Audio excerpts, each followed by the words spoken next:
Hello and welcome to Adoption Pop. We're a podcast journalist, a filmmaker, and a cultural critic burst pop culture's favorite adoption tropes.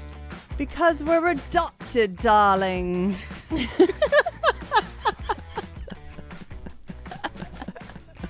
your kids and your husbands do anything special for you for Mother's Day, darling? They do. And I will say that it has evolved over the years. So my very first Mother's Day with Stuart, he came home with this balloon that every time you'd smack it, it would sing this song to you. And we've been singing the song every Mother's Day since. And it goes a little something like this. Happy Mother's Day today. I just want to hear you say I love you. And that's a true story. I just want to walk you through the evolution of Mother's Day. So years ago, they would show up in my bedroom with like breakfast in bed, and I would secretly hate it. And finally, I got the guts to tell them that I don't like breakfast. I don't eat breakfast, and all I really want is the cup of coffee. Stu always would run out, get cards, make sure everyone signed them, flowers. When they were in elementary school, they would, make all their homemade gifts, which I loved. Those are my favorite. I'm sad they don't do that anymore. At this point now, we all wake up, they acknowledge it's Mother's Day. Then I kind of want them to leave me alone for a while. And then we all have dinner that I don't have to think about, prepare, or clean up after. And that's Mother's Day for us now. Also, our mothers have passed away, so. I really dislike Mother's Day, and I feel like Kristal, mine's kind of the opposite, where I used to be like, leave me alone on Mother's Day. And now I can have shifted my mindset to Mother's Day is actually for the kids to get to celebrate me as a mom. And so once I flipped it, I love the little homemade gifts and things. No one ever brought me breakfast in bed. I don't eat in bed. Some people I know do that. It's not me. Yeah.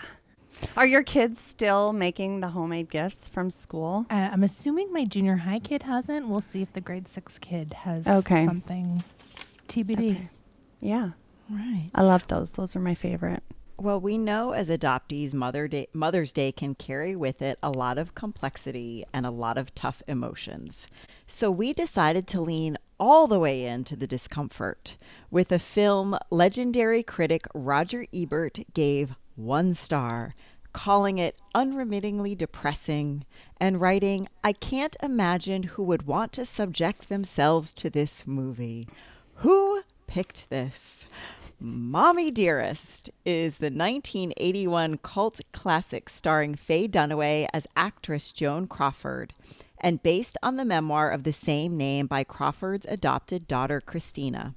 Mommie Dearest was nominated for 13 Razzies, taking home 6, including Worst Picture of the Decade for the 1980s. Joan Crawford's portrayal makes the American Film Institute's list of 100 greatest screen villains at number 41 and 100 greatest movie quotes with, say it with me, no wire hangers at number 72. I am not embarrassed to say that my love for Mommie Dearest knows no bounds. Kristal, what did you think of this film? All right. Faye Dunaway, great actress. Also, the camera angles, the lighting, and the costume, bang on. Loved it. Okay? But the treatment of Christina was deeply disturbing. Very hard to watch, incredibly painful. And that's what art is meant to do. It's meant to make us feel something. So I think it did its job. And I don't know if I would say I love it like you do, Sullivan, but I definitely can appreciate it as a piece of art. What about you, Haley? You're working so hard to say something nice. Okay. It's not my first time watching this movie. It's probably the third time now. And I just really dislike this movie. It hits too close to home in a multitude of ways. And it's so painful to watch. I can't. I wish I had the lucky public take where they can watch it for the camp and funny, and like I want to be able to view it that way, and I can't get there. It's a really hard watch, and I only watched it one time to prepare for today because I literally couldn't watch it a second time.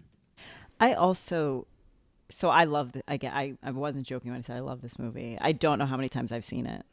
It's that many. And every time I see it, I like it better than the time I watched it before. And so I watched it again in preparation for this. It's been a year since I've watched it. I love it even better now than I did 365 days ago. What's interesting though is like you, Haley,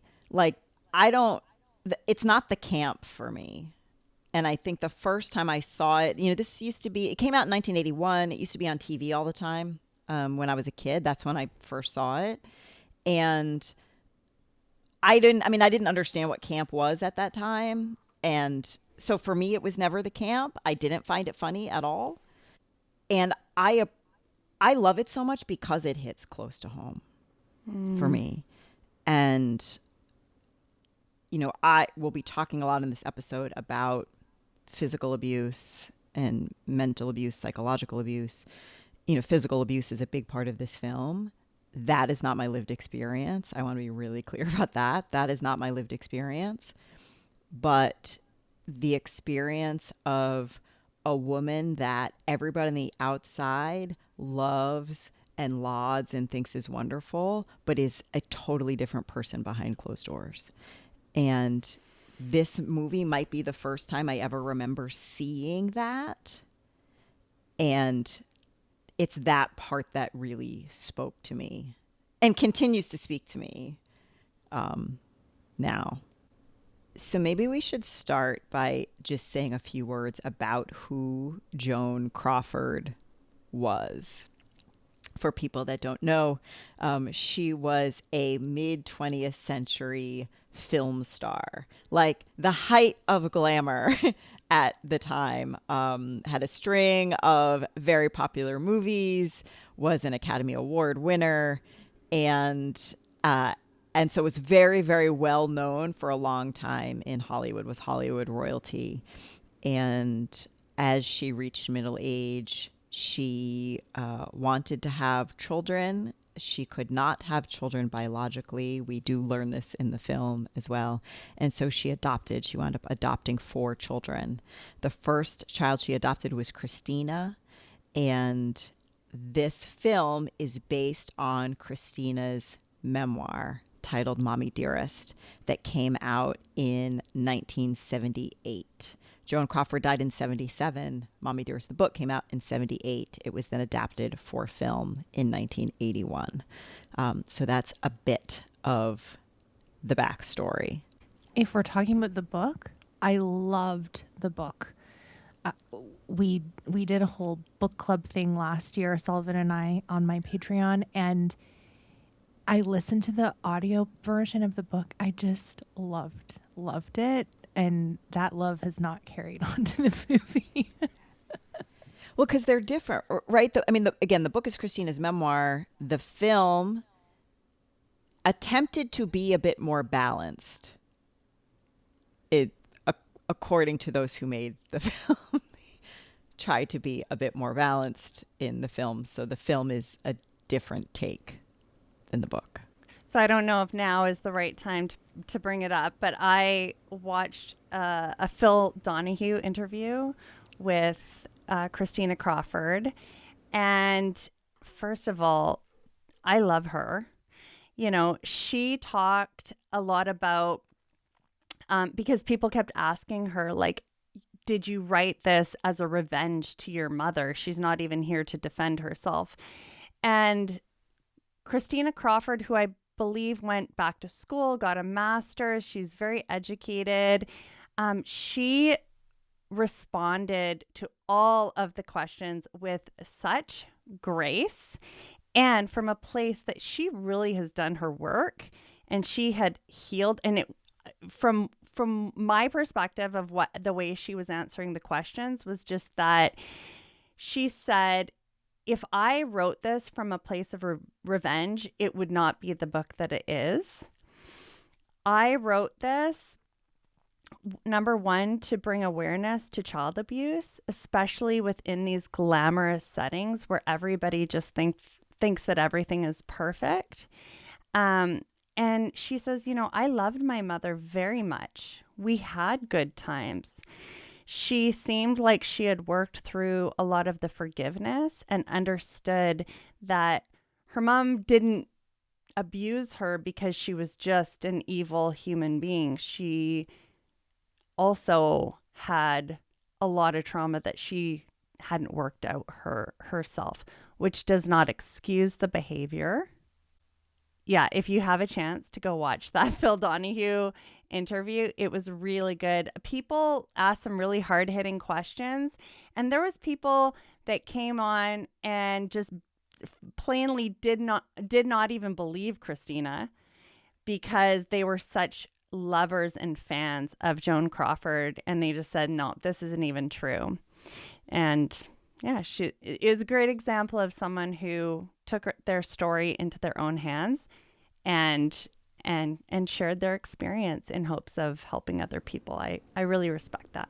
Yeah, when the book came out, it was a bestseller, and it has continued to be in continuous print since it first came out in 1978. But to your point, Kristal, people didn't believe it. Like, there was this huge divide among the public. The people that believed Joan and thought Christina made this entire thing up because she got left out of the will. And there were people that believed Christina. And this really was the first big Hollywood tell-all book. We think about like tell-alls today. This really was the first. And to be talking about child abuse at a time when people didn't really talk about, that's not something you talked about at all. And one thing I found really interesting because, you know, as Haley said, she and I did a deep dive on this film in the book for her Patreon community last year. So I had read a lot. I read more in preparation for this that I hadn't read last time around, including a book that was about the making of the film that I thought was great. And something that I took away from that I hadn't thought about before is there were like really three camps of people who read the book and watched the film.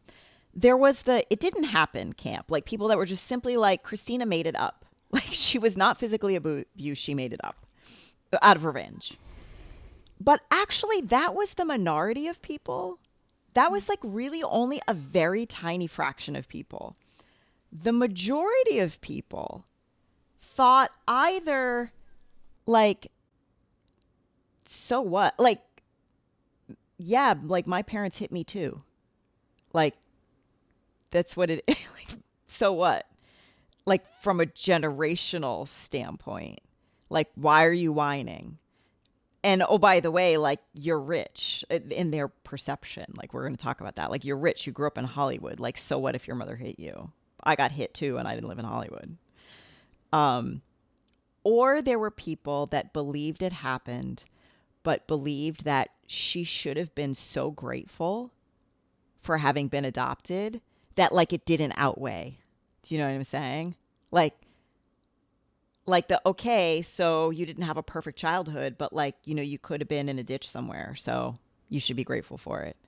And that, thinking about that, like that mentality that really the majority of people actually did believe it happened. Just explained it away was really eye-opening to me. Who here got spanked as kids? I got the wooden spoon. I got spanked one time, and that, quite frankly, I don't remember. I only know about it because my mother told me the story afterward, that she spanked me, I think pretty severely, and then she felt bad, so she didn't do it again. I didn't purchase a wooden spoon for my kitchen subconsciously. I didn't realize until I was about 35 that I never owned a wooden spoon, because the trauma from being spanked with a wooden spoon, the sound, like, and I've done therapy around like the sound of the drawer opening, and my mom would tell the story of breaking a wooden spoon over me. Like, how hard do you have to hit a child to break a wooden spoon? Pretty fucking hard. And that's a big piece of the therapy that I've been working through this last summer, was coming to terms with this piece of my childhood and my mother's rage. And so for listeners, if this is part of your story, I would be very careful with this film if you go to watch it, because it's very triggering. It brought up a lot of my trauma personally, from living with a mother who had a lot of rage and was working it out on me. I'm so sorry, Kristal. Thank you. Haley, are you okay? I'm sorry. This film is very triggering. Yeah, I agree. I think I'm just going to keep talking then, Haley, and we'll. I think for me, like I said, it wasn't the physical abuse; it was the psychological abuse, because there's pretty significant psychological abuse in this film as well. One of the most famous scenes that we joked about at the open involves Joan Crawford sort of raging in the middle of the night about the fact that there are wire hangers in the closet. It then rolls into a scene where she gets Christina, who's quite young, out of bed to clean the bathroom. And she's sort of berating her, hitting her, but also berating her about the bathroom not being clean. And like the cleaning for me, the insistence on cleanliness to a point of being psychologically abusive, and an expectation that part of Christina's job and her brother Christopher's job as children was to clean. And this, I'm not talking about chores, like, kids have chores. Like, I'm not about kids having chores. Really, abusive. And I think if people have not seen the movie, for me to say cleaning is abusive, I think sounds a little silly. Like, it makes more sense, I think, when you see the film. But, I have memories of being really small and like cleaning toilets and polishing silver. And, one of the things that I read, because Joan did adopt 4 children, while she was estranged from the oldest 2, Christina and Christopher, she was not estranged from the youngest 2, who were actually twins, Kathy and Cindy. But one of the twins talked about her first memory, and her first memory was of standing at the sink washing dishes. And these are infant adoptees also. And I thought, that said a lot to me, especially this whole debate about did Joan or didn't Joan. I'm like, you have one of her daughters who was in relationship with her mother until the day her mother died. After her mother died, continued to purport how much she loved her mother and her childhood was wonderful. She didn't know what Christina was talking about. And yet she says the first memory she has is of doing dishes. As a small child, standing at a stool, doing dishes at the sink. So that kind of thing like really resonated a lot for me in this film. Okay, so mine was Christina sat at the table for hours. You need to finish that plate of food. And I had many evenings where I had to sit to like finish my food, and I couldn't do it. I would gag. I literally couldn't do it. So yeah, there's a lot of little pieces here that people might take away as familiar for childhood. But a piece that is positive is, I think, as a mom, I often feel like, oh God, I'm not doing enough, or like, oh man, I really messed up or whatever. Listen, I know I'm a better mom than she was. So there's that. And I don't even have wire hangers in my house. So, there's that I don't have too. wire hangers either. Mm-hmm. I'm curious though about the three of us have lived experiences. Christina Crawford and her siblings had this experience. I don't know about the two of you, but I feel like one of the reasons that adoptees are not believed is because there's this like assumption of universal goodness in adoptive parents, right? Like why would someone who is going to abuse a child adopt a child? Like they don't understand that. Like, how do the two of you think about that? Or how do you respond to it if people say that to you? Well, to your point earlier about it, like there's a generational thing too. Like when Kristal and I were getting the wooden spoon, that was pretty common practice in evangelical circles anyway. Like corporal punishment was seen as biblical. And so it wasn't ever seen as abusive, no matter how far it went. And I grew up in a really conservative town where like I was quote unquote lucky for getting a wooden spoon because my peers were getting a belt, So like, and now like when I hear someone spanks their kids, I'm like, do I need to call somebody? Like, I've had conversations with people explaining that's abusive, and it's very rare. Like, I believe the majority of parents I'm friends with would never think to spank their kids because it's abuse, like physical abuse. And so this idea of like, oh, a good parent, they would never be abusive. Like they wouldn't be seen as abusive just for giving someone the wooden spoon. I don't know. One of the parenting kind of things that I picked up along the way as my kids were little was connection before correction. And you're not ever going to reach them until you've connected with them.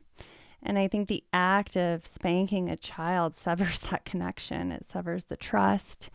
It instills so much fear. I don't want my kids to grow up to be good human beings because they're afraid of what I might think of them, what I might do to them. I want them to make good choices because they feel inspired inside of themselves to do the right thing as being part of the human. You're right, Haley. Like within a lot of the circles, it was very common, but I also can remember going to friends' houses and like asking them, oh, do your parents don't yell? Like your mom doesn't scream and throw things? Your mom doesn't spank you? Like what? I think when you grow up in it, you think that it's so normal that that's part of the not talking to anybody about it. and not being able to speak up about it because you don't even realize that there's anything wrong with it. And I say all that, I feel very similar to Christina in that I loved my adoptive mom a lot. And I think that she was doing the best that she knew how at the time. I also think she was working her trauma out on me, which was not fair. But I also have compassion for her. Well, let's talk a little bit about this very fine line between real life and film in this adaptation of a memoir, because there's a lot of layers here. And first, I think we said before, Joan Crawford actually adopted 4 kids. And I think we should talk for a second about those 4 kids, because you don't really get it in the film. And I think that like knowing the real backstory can help, I don't know, for me, like painted a whole different picture of this situation, which was, I mentioned Joan Crawford was unable to carry children. And in fact, this is alluded to in the film. She says she had 7 miscarriages, which is devastating. Joan Crawford attempted over her life to adopt 6 children. The first was her niece, and that didn't wind up happening. Joan's brother and sister-in-law wound up parenting. So that was sort of almost baby number 1. She then adopted Christina. We see that in the film. Christina, in fact, how stories go, this was likely a black market adoption. There was an allusion to it having been facilitated through mob ties in Nevada. But she then adopts Christina. She then attempts to adopt a second child, a boy named Christopher.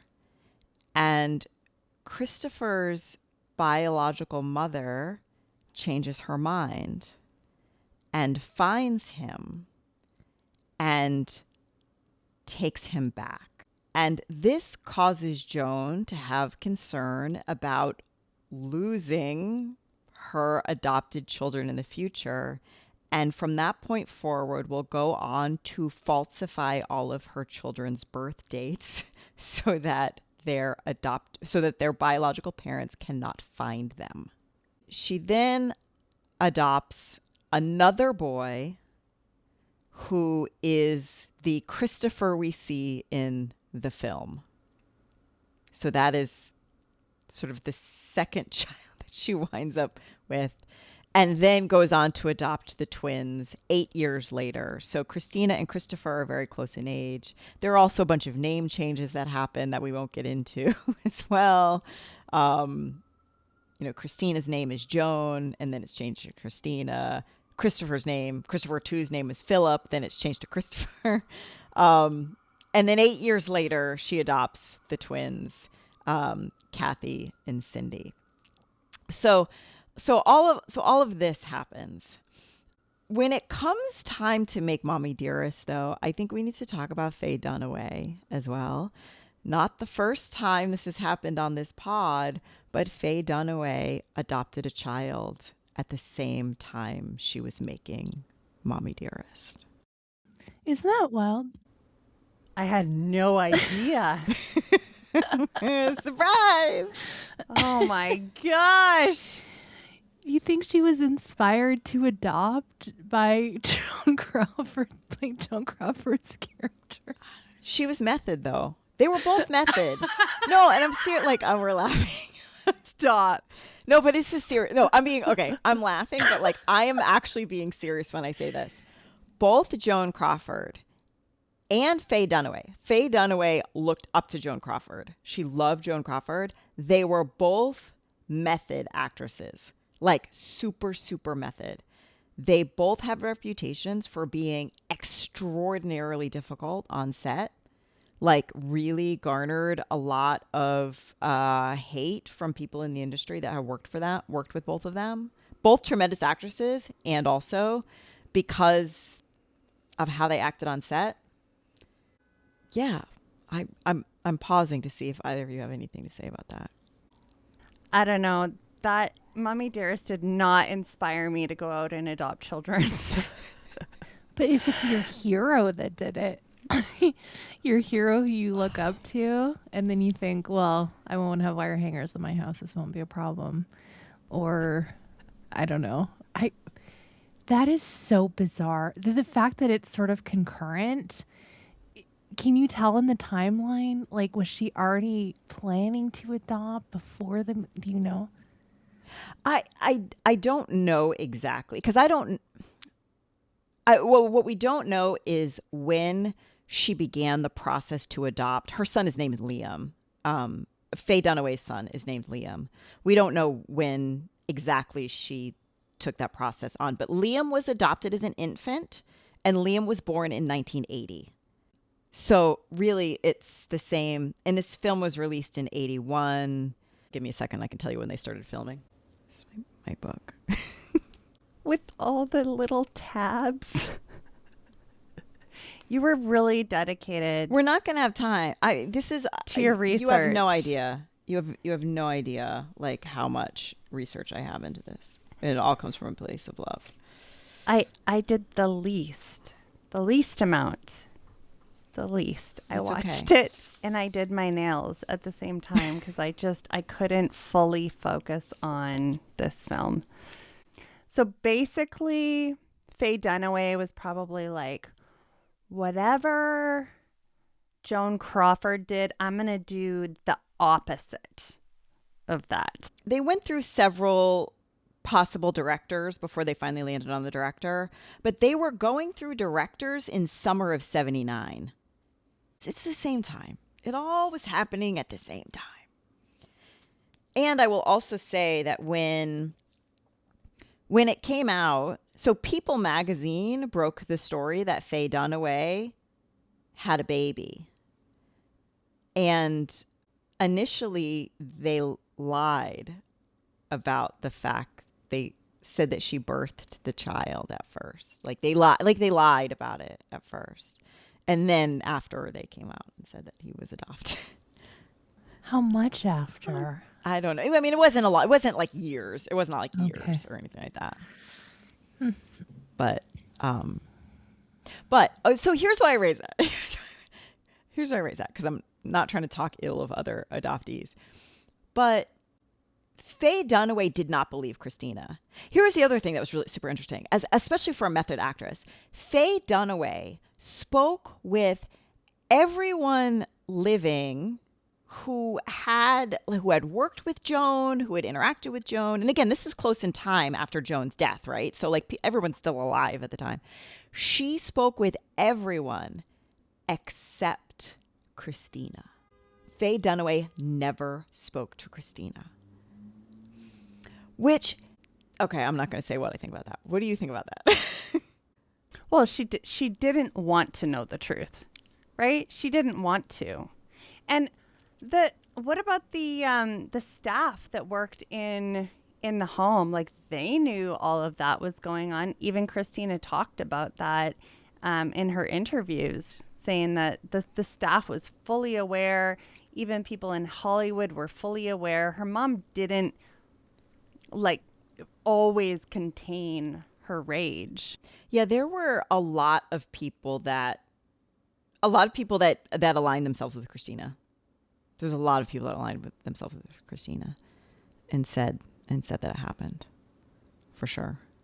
Christina had to, this is what I was saying at the beginning, she really had to do her work, and the courage that it took for her to speak out against this when her mom was so beloved by so many, to be able to stand up and just speak her truth, tell her story, that was incredibly courageous of her. And I'm sure she prepared herself that people weren't going to believe her.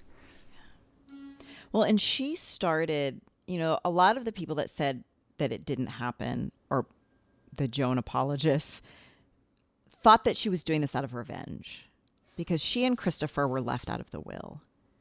And Cindy and Kathy collected from the estate. And the truth of the matter is, though, Christina had been working on this book before. She'd been working on the book before Joan died, before the reading of the will. The book was already in the works. Yeah, this was not a I thought everything was great, now I'm mad, so let me get revenge. Which is kind of how it looks in the film, right? Like, the film closes with the reading of the will, and Christopher says, she always gets the last word. And Christina's like, does she? ... I think there is an adoptee in our community whose brother, who is a biological child to the adoptive parents, went and took her to court and had her used all her adoptee advocacy work as ammunition to get her taken off of the will. Yeah. We see that in the community, right? Like adoptees left out of wills and those kinds of things. I just want to touch on one thing that Christina did say as well. When I watched the Donahue interview, she said, I want to talk about this so that it will perhaps encourage parents who have major rage issues and are abusing their children to go get help. And I think as somebody who really did struggle, for me, with rage, it is a scary thing to go to a therapist and talk about the fact that you have this rage. It takes a lot of courage to go ask for help. I thought that I was going to struggle with rage the rest of my life. And through a lot of trauma therapy, I don't have that. I don't struggle with that anymore. So, and it also is scary for me to talk about that publicly. So, but it is part of my story. I think, Kristal, the courage you just displayed in talking about it, and also the courage you display in recognizing something in yourself and then seeking help around it. And again, for me in this film, that's one of the things that touches me so deeply is, there is speculation about whether or not Joan Crawford had undiagnosed mental illness. We will never know. There is speculation. From reading Christina's book and everything I've read about Joan Crawford and what I know about narcissism, it would not have surprised me if, in fact, that is something a therapist would have said about Joan Crawford. Again, we don't know. We'll never know. I can't diagnose her. But I raise that because there has been research, contemporary research, about the prevalence of narcissism in people who adopt. And for me, I think it's those sort of traits that I recognized in the film. We also do know, again, we're talking about life imitating art, imitating life, that just very recently, in the last couple of years, Faye Dunaway disclosed that she was diagnosed bipolar in her adult life. And I think about her son and how difficult that must have been for him to grow up with an adoptive mother who didn't know that about herself, who was not diagnosed. And it certainly puts into perspective all of these, quite frankly, horrific stories you hear about how Faye Dunaway acted on set. And while I certainly have compassion for her and I can't imagine what that's like. I have more compassion for Liam. I have more compassion for her son who, and these are my words, this is not his words, these are my words, like, had to have felt a kinship with Christina Crawford, I feel like. And one thing one of the books that I read with Love, Mommie Dearest, which is about the making of the film, I thought the author, who is A. Ashley Hoff is the author, I thought he did a fantastic job with the book, with the exception of one thing. Like, I have one beef with this book, which is, first of all, he believes Christina. Like, he absolutely believes Christina. There's no question in his mind that Christina was telling the truth. He did a lot of original reporting and did a lot of original interviews. The book came out in 2024, so it's contemporary. And I say that then he's got this like contemporary lens of, what we know today about child abuse and mental illness and all those kinds of things.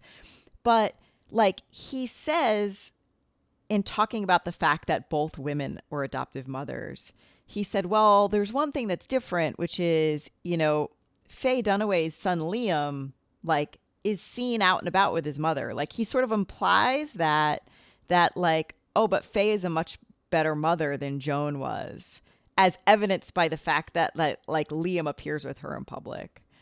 And it really bothered me, because I'm like, this entire film, of which this person has written an entire extraordinarily researched book, is essentially that like not everything is what it appears. And we have this actress, Faye Dunaway, who acknowledges that she went through most of her life with undiagnosed mental illness. And we have all these stories about how difficult she was. And like, but why do you think that his life was essentially easy then? And why do you feel the need to speak for him? Like, why did you do that? What a classic. This just goes right back to your point earlier in our episode of people from the outside with don't have no idea what's happening behind closed doors. And when you give the appearance of like, I'm a celebrity, I have everything, I'm wealthy and I adopted, I provided these children with a good home and all they didn't want for anything. And like any of our parents would have been looked upon with the same lens. Oh, you adopted. Oh, good for you. You gave these children, orphans, a home. Like, nobody knows what goes on. What an asinine thing to report. Talk about like looking right at the issue and totally missing it. Like you missed it by a mile. Wow. I think you should give an award, Haley. All right. I'm happy to do so. I feel like I need to give an honorary award before. Like Sullivan needs an honorary doctorate for her Mommie Dearest level research. Kristal, we'll whip something up for you. This award honors an adoptive mother who acquired children the way she acquired everything else, for image, for control, and most of all, public consumption. The first ever No Wire Hangers Award goes to Joan Crawford for enforcing perfection through fear. This award recognizes a parenting performance that redefines maternal instinct as volatility and unchecked fury. The result is an unforgettable portrait of an unhinged parent whose love comes with conditions and consequences. Listeners, viewers, and pop stars, we would love to hear from you. What award would you give to Mommie Dearest or a character in the film? Or what level of degree did Sullivan earn with her backstory research?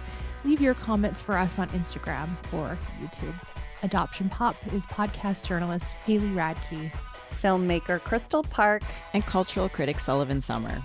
In researching this episode, we relied on Mommie Dearest by Christina Crawford, My Way of Life by Joan Crawford, With Love, Mommie Dearest by A. Ashley Hoff, Not the Girl Next Door, Joan Crawford, A Personal Biography by Charlotte Chandler, Faye, a documentary film directed and produced by Laurent Bouzereau, American Film Institute's 100 Years series, and Roger Ebert for the Chicago Sun-Times Mommie Dearest review.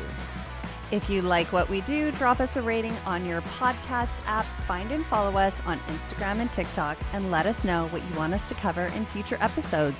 Join us next week for another episode of Adoption Pop.